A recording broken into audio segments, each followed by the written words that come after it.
berhadapan sama pasien di koas tuh ngapain aja sih Teh?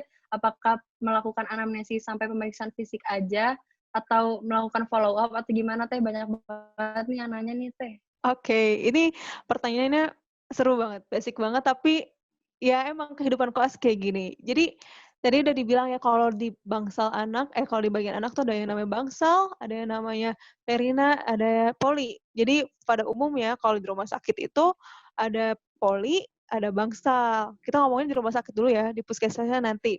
Kalau di poli dulu ya, kalau di poli itu lebih santai dalam tanda kutip daripada bangsal gitu kan.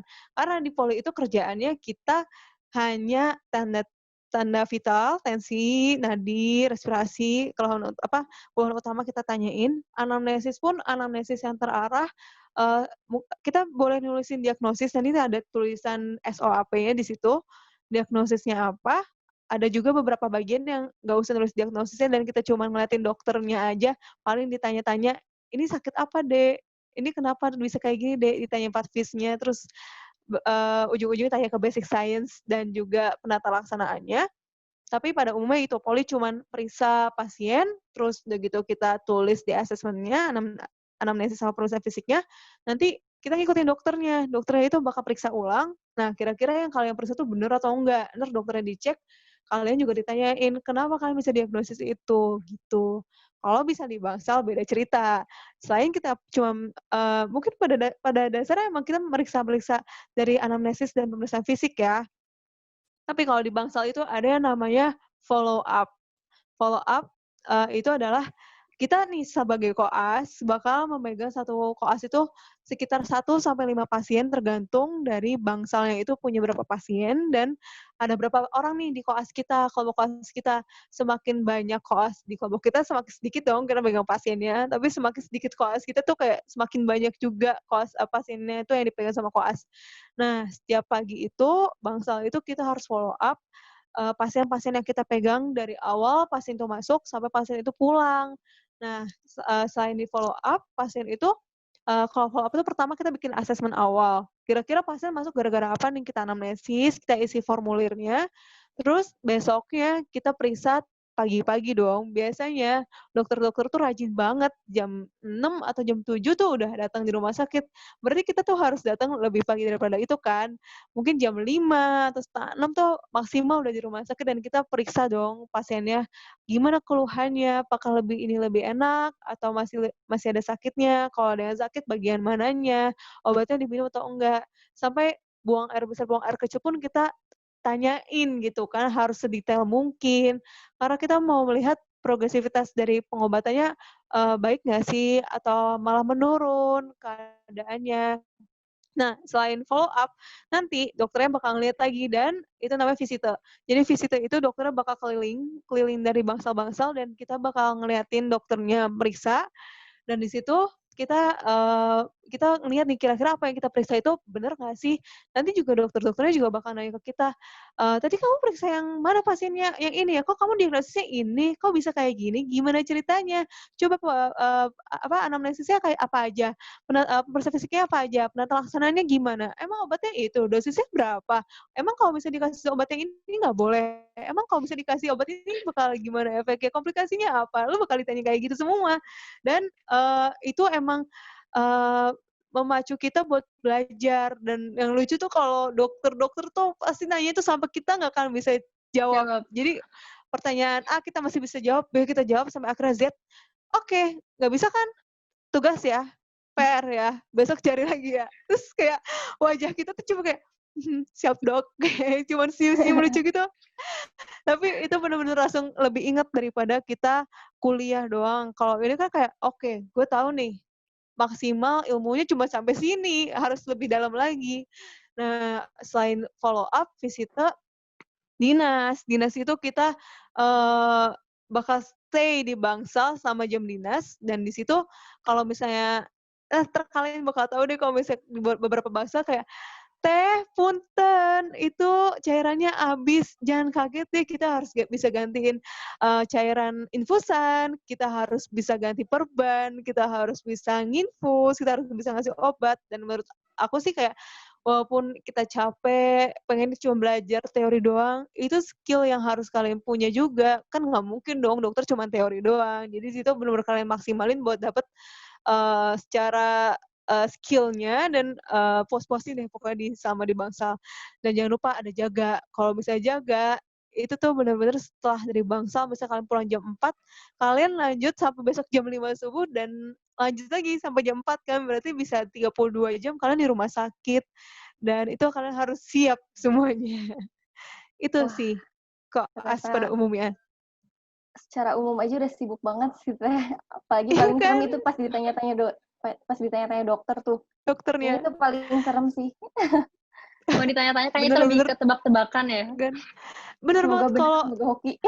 kalau kalau yang kalian mau bandingin ya, kalau misalnya di, koas itu rasanya kayak sinus takikardianya rasanya deg-degan aja terus, kalau misalnya di preklinik tuh kayak sinus ritem aja normal, cuman nanjak sedikit terus turun lagi Turun normal lagi. lagi. Kalau di koas tuh kayak deg-degan terus bawaannya.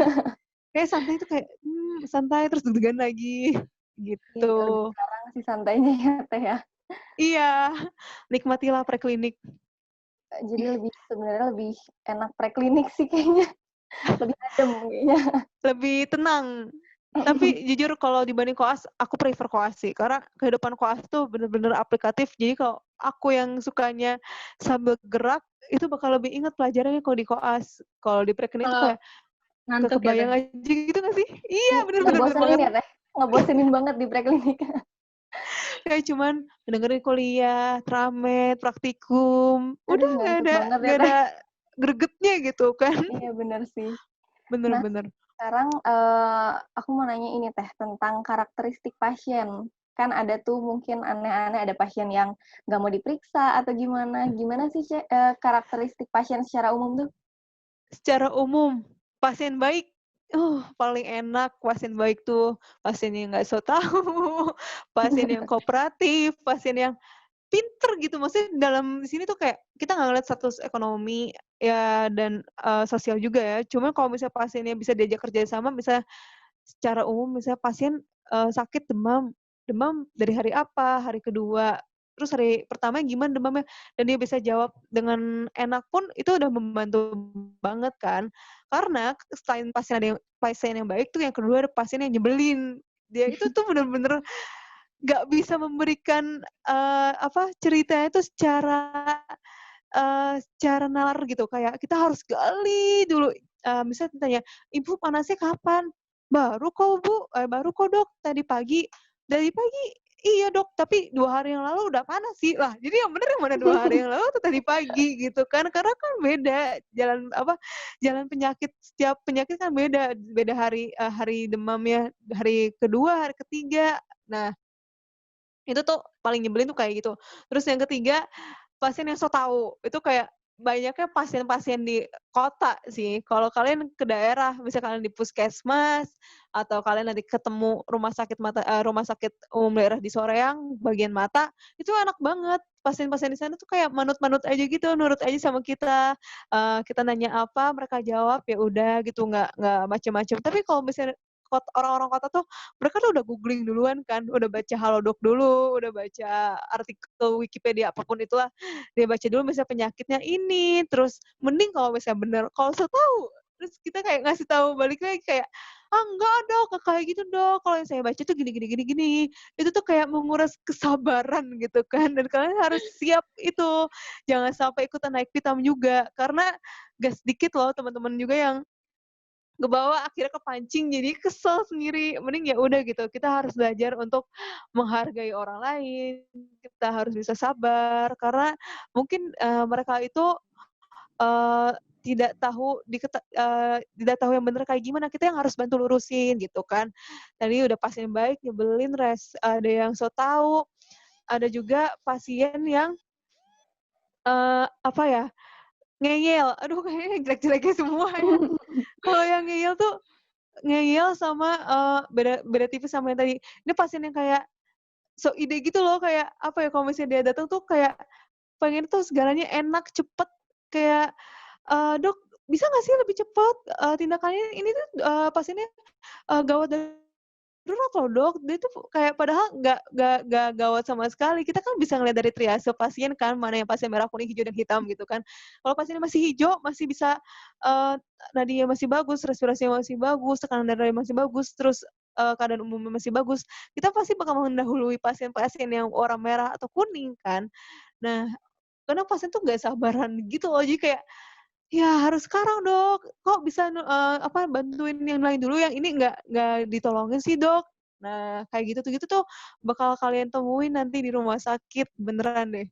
Bakal banyak yang minta lebih eksklusif lah, macem-macem. Itu secara besarnya kayak gitu. Cuman paling seneng kalau dapet pasien yang pertama, pasien baik, udah itu paling, tenang sedunia, aman aja gitu langsung lanjut.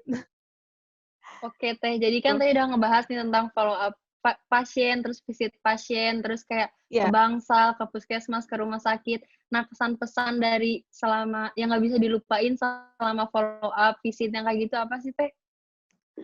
Eee, yang paling nggak pernah aku lupain ya, apa ya kalau dipikir-pikir, pas lagi di rumah sakit atau lagi ujian nih? Kalau Pas ujian tuh lagi aku pernah, ketemu pasien Teh? pas lagi ketemu pasien, Iya. eee, yang paling nggak pernah dilupain tuh kalau misalnya ketemu sama pasien yang, gawat darurat yang warnanya merah tuh, kayak di IGD aku suka banget sama Sasa Gadar, karena di situ kalian bisa nemuin variasi banget pasien-pasien dari semua penyakit ada, semua bagian, nggak cuma satu bagian. Tapi paling rame kalau misalnya udah megang, pasien yang, rasanya kuning atau merah. Di situ kita bener-bener ngerasain kayak di Grey's Anatomy, kayak di drakor-drakor gitu. Ya nggak sih? Apalagi kalau misalnya di Gadar, itu tuh koas Gadar kan kita pakainya tuh bener-bener pakai sneli, terus pakai baju jaga, udah kayak drama-drama banget nggak sih? Bener-bener kayak kelihatan banget, wah ini tuh kakak koas yang udah mau beres nih, udah mau jadi dokter nih. Terus pas lagi pasiennya datang gitu kan, ambulans datang, "Ngiyung ngiyung ngiyung," terus kita langsung ambil, bed, langsung ngambil pasiennya, terus langsung bawa ke dalam, periksaan nadi, tekanan darah segala macamnya. TTV-nya udah tahu langsung, "Oh ternyata masih nggak ada nadi." Langsung tuh RJP. RJP sampai waktu itu pernah, ujung-ujungnya pasien masuk ICU sih. Cuman itu pas lagi nge-RJP-nya itu rame banget dan itu terkesan banget sih selama ini selama koas tuh paling greget feel-nya tuh pas lagi di IGD dapet temu pasien yang gawat darurat terus kita nanganinnya alhamdulillah bisa sesuai dengan protapnya, terus pasiennya masuk ke ICU, terus pasiennya bisa lebih stabil, itu berkesan banget sih, bener-bener kerasa banget. Selain di Gadar biasanya orang-orang yang suka pisau tuh seneng banget kalau misalnya ketemu sama pasien-pasien di OK, ruang operasi. Tapi oh ya ini ada cerita sedih sih, kayak kamu waktu di Objin tuh bakal banyak banget ketemu sama operasi sesar, lahiran normal. Nah, yang paling berkesan tuh pernah waktu itu aku nemuin pasien kayak di Critical 11, tahu nggak sih yang filmnya punya anak, ternyata anaknya pas lahir meninggal itu kan. Iya Itu iya. namanya IUFD dan itu for real gitu kan, intrauterine fetal death itu aku temuin, waktu di Dustira. Waktu itu lagi operasi, udah tahu sih pasien maksudnya, janinnya tuh udah meninggal di dalam kandungan. Di situ sedihnya tuh walaupun ibunya udah tahu, ibu si anak itu udah tahu, tapi neneknya tuh nggak tahu. Jadi pas lagi ngelahirin, kebetulan aku bantuin operasinya, pas lagi udah ngelahirin, neneknya tuh kaget kayak, ternyata, oh cucunya udah nggak ada gitu kan. Kita kan sebagai dokter juga harus bisa belajar, memberikan berita buruk kan yang bener kayak waktu di blok 1 gitu kan, kita harus bisa komunikasikan dengan baik. Nah di situ tuh bener-bener kerasa banget kayak, aduh, gejolaknya sebagai seorang ibu gimana kehilangan seorang anak ketika udah 9 bulan mengandung, terus tiba-tiba anaknya ternyata nggak ada. Tapi kalau misalnya emang udah jalannya Allah, ya kita juga harus bisa, memberikan berita buruk itu secara baik gitu. Itu berkesan banget sih sama koas. Ih, baper banget sih ya Teh, pasti ikut sedih juga. Iya, sedih banget. Jadi kayak merasa di sepatunya gitu, kayak ngerasain Mhm. apa yang dirasain, walaupun kita nggak tahu rasanya beneran kayak gimana, cuman kan kebayang gitu kan. Pasti lebih sedih ya Teh, mungkin buat Mhm. ibu yang ditinggalkan. bener. Nah, Teh, di koas nih kan ada istilah stase-stase gitu ya, Teh, ya? Iya. Terus, menurut Teteh nih, ada nggak sih stase yang kalau kata Teteh tuh ini kayak lama banget, tapi ada stase yang kerasa, "Ih, ini cepet banget kok udah selesai lagi," gitu. Itu Wah, apa sih, Teh? Stase apa? ada banget. Kalau di Unjani sendiri, kita ngomongin di Unjani dulu ya, karena setiap universitas itu beda-beda, ada yang, sase ini nggak ada yang di sase kita ada. Kayak di Unjani tuh kita ada sase Gadar, tapi di kampus lain itu nggak ada sase Gadar. Nah, kalau, secara umum, di kedokteran Unjani itu ada sase mayornya 4, itu semuanya juga 4, ada bedah, anak, obgyn, dan IPD. Kalau sase minor di, FK Unjani ada 10, jadi totalnya ada 14. 10 itu ada anestesi, syaraf, radiologi, jiwa, forensik, kulit, IKM, eee, apalagi yang belum disebutin. Pokoknya 14 aja. Tapi yang paling kerasa, lama menurut aku jujur dan kayaknya semua orang bisa mengatakan ini paling kerasa lama itu adalah anak. Pediatrik itu kayak kerasa banget 10 minggu terberat sama koas. Karena bener-bener di situ kalian harus masuk jam berapa ya, dulu aku masuk 4:30, jam 5 tuh harus udah di rumah sakit, follow up, pulangnya tuh jam 4, lanjut jaga yang tadi aku bilang 32 jam itu bener-bener real gitu kan.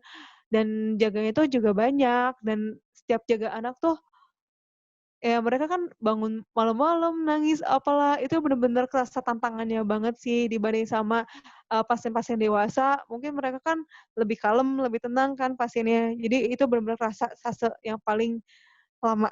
Kalau sesi yang paling ringan kebetulan aku jadi ketuanya, sase anestesi. Nah itu, wah parah itu sase kayak cuman seminggu doang rasanya. Karena di anestesi tuh, karena apa ya, mungkin, eee dosen-dosennya juga chill gitu kan, terus, pelajarannya juga sebetulnya nggak terlalu tuntut banyak karena anestesi kan sangat sangat apa ya, spesialistik sekali, cuman kita yang penting tahu base-nya apa. Nah, itu juga rasanya kayak liburan aja gitu, bener-bener kita masuknya tuh cuman dari jam 8 atau jam 7, jam 1 atau jam 2 tuh udah pulang, terus kayak tugasnya nggak banyak, kita cuman observasi dokter-dokter yang ada di OK, konsulennya buat, ngelakuin anestesi, udah itu doang. Itu sih yang paling paling enak banget rasanya, cuman lewat seminggu kayak kerasanya cuman sehari, 2 hari doang, gitu. Oke, berarti yang kerasa cepet banget tuh anestesi, berarti Teteh suka banget sama anestesi Ya, nih kayaknya. iya suka banget stase liburan, stase Oke, liburan banget. kalau kalau misalnya dari 14 stase ini kan, pasti Teteh pernah dengar kayak stereotip mengenai stase kayak, "Wah, stase ini serem, stase ini serem." Nah, menurut Teteh stase Mhm. apa nih yang serem? Stase serem, Ya balik lagi tadi stereotip stase ke serem anak. Anak tuh, selalu anak ya, uh Teh? uh, tugas banyak, PR banyak, kerjaan banyak, dosennya baik-baik sih. Ya pokoknya bukan ngerasain itu bakal, deg-degannya pol gitu kan. Yang pertama anak sih, yang kedua boleh dikata yang deg-degan tuh obgyn. Obgyn, eee oh, enggak, sebetulnya kalau misalnya Objin tuh hanya ya sebagian yang merasa deg-degan, tapi yang paling paling paling familiar terdengar tuh kalau di Unjani namanya PKI, ya nggak sih? Pediatrik Kulit Pediatrik Oh, iya, Kulit Teh. IKM. Kayaknya itu di Itu blok di apa, waktu SKED juga emang deg-degan ya, Teh? iya kan? Aduh, aku Pediatrik belum nyampe, pertama Teh. kulit, ya Allah kenapa aku bisa lupa itu kulit tuh deg-degan banget, sumpah kulit tuh parah kayak hari-hari di kulit itu, wah mantap mantep banget sebulan, tapi bisa kerasa lama cuman Eee, anak kelas lebih juara lah, kalau di kulit tuh, sebagian bisa mendapatkan yang enaknya, sebagian bisa mendapatkan deg-degannya, tapi pada umumnya semuanya pasti deg-degan karena you know who lah ya, beliau tuh jago banget sih, keren banget, cuman itu Dok, bikin kita terpacu adrenalinnya, biar kita belajarnya lebih semangat, gitu maksudnya. Terus yang terakhir IKM, karena IKM ya kita ke puskesmas, kita ketemu sama kades, kita ketemu sama kapus dan segala macam, terus dosen-dosennya juga, mantep, pokoknya kita digodok banget ya biar siap terjun ke masyarakat gitu. Itu sih PKI. Aduh, Jangan bentar lupakan lagi itu. aku masuk blok 7 lagi teh. Blok 7 tuh. Blok 7 Kulit. Dermato. Iya. Dermato muskuloskeletal. Wah, Selamat. Itu makasih loh teh. blok sistem pertama yang mantep banget, langsung datang welcome to the jungle. Kali Di dapat tingkat langsung kedua. Itu tuh jungle nggak sih Teh? Udah lewat ya Iva ya. Udah lewat Gimana ya, udah rasanya Iva lewat. blok 7? Asik kan Kaget ya? kaget. Asik kaget. Duh, Asik jadi kaget. parno nih. Pas udah blok-blok selanjutnya kayak oke, masih blok 7 yang menyeramkan. Iya. Blok 8 endokrin kayak oke, blok 9 obgyn ya? Ya nggak sih? Apa? Gastrointestin. Gastrointestin oke, santai. Blok 10 jantung kardio santai. Blok 11 respi santai. Blok 2 Emang dermato paling ya? Paling iya, dermato. parah. Paling dekat bukan dermato, obgyn udah cobain dulu deh kalau di preklinik. Kalau di klinik Blok nanti 15 ya, Teh? anak. Iya, blok 15 tuh deg-degan tuh. Itu kerasa Wah, juga. aku semester depan nih. Masih lama nggak kerasa. Baru masuk blok sistem Nanti. udah kayak gitu ya. Serem banget Iya, blok sistemnya tuh emang disengajain kayaknya biar kita tuh ayo semangat belajar gitu. Biar ke bawah motivasi Pelatih ya, nilainya. banget, iya. Iya kan? Itu Harusnya namanya dari blok awal pelatihan. Iya, blok latihan biar siap mental fisik, biar nanti kesana-sana nggak leha-leha. Di ospek kali ya sebelum masuk blok sistem selanjutnya. Setuju. Nah, terus teh selain yang stase yang dicap serem kayak gitu, ada nggak sih cap atau stereotype lain buat stase-stase di koas tuh? Wah, kalau dibilang kaos tuh tiap stase kalian bakal dapet operan dan taulah budayanya gimana. Kalau di anak tadi kan udah tahu ya kayak gitu capeknya gimana. Kalau di interna walaupun mayor, interna sama bedah walaupun mayor, rasanya tuh ya Allah kok cepet banget ya lewatnya. 10 minggu tuh bener-bener bukan karena apa ya tugasnya nggak begitu berat, terus apa namanya lebih santai karena pasien juga lebih santai juga. Itu pokoknya sasa liburan juga tapi versi mayor gitu kan. Apalagi bedah tuh kerjaannya lecture, ngeliatin operasi observer udah gitu. Kalau di obgyn masih ada adrenalinnya karena kita masih jadi apa namanya masih jadi sering jadi apa namanya jadi asistennya dokter kan kalau operasi. Terus banyak juga tindakan-tindakan yang kita lakuin sendiri. Kayak misalnya pas lagi VK ya kita kompetensi kita gitu, kita harus bisa ngelahirin ibu hamil yang secara pervaginam gitu ngelahirinnya. Kalau bedah kan banyaknya emang spesialistik, kecuali ketika kita jaga UGD ya kita harus ngejahit sendiri. Itu masih basic nggak apa-apa. Terus stase liburan lagi jiwa. Wah, itu seneng banget sih. Jiwa tuh kayak plong banget angel semua dosen-dosennya. Terus pelajarannya juga nggak begitu ngepres kita karena kan nggak ada kegawat daruratan yang terlalu banyak di jiwa gitu kan. Paling kalau pasiennya udah mau bunuh diri itu udah masuk ke gawat daruratan jiwa. Terus stase yang capek lagi IKM tadi tuh stase IKM capek stase syaraf sih sebetulnya capek karena jaga sih, cuman secara keseluruhan oke-oke aja, baik-baik aja. Cuman jaga itu ya TikTok yang seminggu bisa 3 kali. Jadi kalian siap-siap jaga. Sehari nggak jaga gitu kan. Kalau radiologi, wah itu full deh kalian belajar radiologi. Mendadak pinter deh keluar radiologi, kalian benar-benar kayak udah bisa mengekspertise itu semua radiologi karena mendadak jadi jago gitu di situ. Benar-benar full seharian dari subuh sampai malam tuh ya kita bahas-bahas radiologi gitu kan. Udah paling itu aja. Yang lainnya sih apa yang belum ya? THT. Oh, THT. THT mata. Kalau THT mata itu mereka seru karena balance antara apa ya? antara tindakan sama ilmunya. Jadi kita nggak monoton, nggak cuman belajar teori-teori doang. Kayak di anestesi kan jatuhnya kayak kita cuma belajar teori doang gitu kan sebetulnya.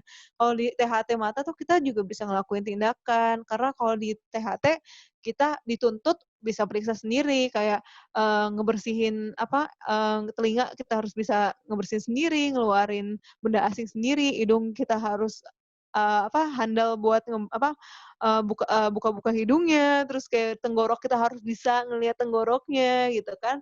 Kalau di mata kita periksanya sendiri, kayak nanti kalian akan nemuin alat-alat lucu di sana kayak tonometri, gonoskopi, kalian bisa ngelakuin itu semua sendiri di Dustira dan di Rumah Sakit Soreang. Jadi kerasa sih kayak otak kanan otak kirinya seimbang, kita harus bisa teori dan kita juga harus bisa ngelakuinnya sendiri gitu. Oh, forensik satu lagi ya Tuhan, lupa. Oh, iya. Forensik.